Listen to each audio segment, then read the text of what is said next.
দুটো তেলাপিয়া মাছ কেটে ধুয়ে গাটা চিড়ে নিয়েছি।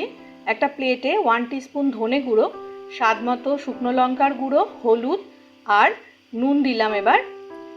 এবার দেব আমি 1 টেবিল স্পুন ধনে পাতা, রসুন আর কাঁচা লঙ্কা বাটা। এবার দিয়ে দিচ্ছি সামান্য সর্ষের তেল আর লেবুর রস।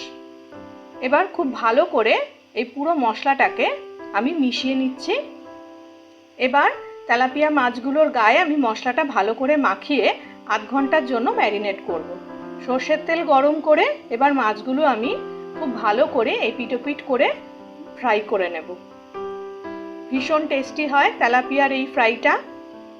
মাছগুলো এপিট ওপিট করে আমি ভেজে নিচ্ছি। ধিমে আঁচে ভাজতে হবে যাতে মাছগুলো পুড়ে না যায়। ব্যাস রেডি হয়ে গেল তেলাপিয়ার মশলা ফ্রাই।